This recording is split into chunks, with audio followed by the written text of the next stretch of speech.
अगर आपके पास iPhone 17 series का कोई भी स्मार्टफोन है तो आप जब फ्रंट कैमरा ओपन करोगे ना तो आपने एक ये चीज नोटिस की होगी कि ऊपर और ये बॉटम साइड पे आपको ये ट्रांसपेरेंसी दिख रही होगी, जिससे बैक जो भी आपका व्यू होता है, जैसे बीच वाला पोर्शन तो है वो प्रॉपर क्लियर दिख रहा है और ऊपर ये ट्रांसपेरेंसी है, ये दिखाई दे रही होगी। अब ऐसा क्यों हो रहा है, देखो अभी जैसे मैं इसको वाइड वाले मोड पे शिफ्ट करूंगा तो ये यहाँ से रिमूव हो गया। ठीक है, ऐसा इसलिए हो रहा है क्योंकि जो आईफोन 17 सीरीज है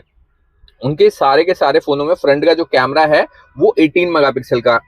कैमरा है। मतलब वो जो पिक्चर कैप्चर करता है वो 18 मेगापिक्सल पे कैप्चर करता है, लेकिन एक्चुअल में जो उसमें कैमरा सेंसर लगा हुआ है वो 24 मेगापिक्सल का है। लेकिन वो क्या है ना, एक स्क्वायर सेंसर है। जब भी आप पिक्चर कैप्चर करते हो वाइड पे या फिर अल्ट्रा वाइड पे, पोर्ट्रेट में या फिर लैंडस्केप में, तो वो क्या करता है, जो साइड के पिक्सल होते हैं उसको क्रॉप कर देता है। जब भी आप पोर्ट्रेट में पिक्चर करोगे तो लेफ्ट राइट साइड के दोनों के कॉर्नर के पिक्चर जो पिक्सल होंगे उसको क्रॉप कर देगा, और जब आप लैंडस्केप में पिक्चर कैप्चर करोगे तो वो टॉप एंड बॉटम के जो पिक्सल होते हैं उसको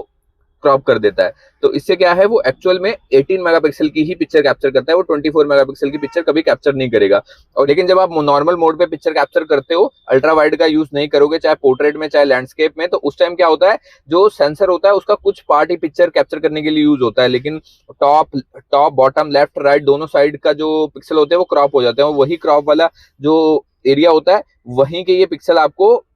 जो ऊपर का ये ट्रांसपेरेंसी वाला मोड दिखा रहा है ये वहीं से आपको डिटेल दिखाता है। लेकिन जब आप एक्चुअल पिक्चर कैप्चर करते हो तो ये जो मिडिल वाला पार्ट है ना, सिर्फ इतनी ही पिक्चर कैप्चर होती है, ये ऊपर और नीचे का एरिया कैप्चर नहीं होता है।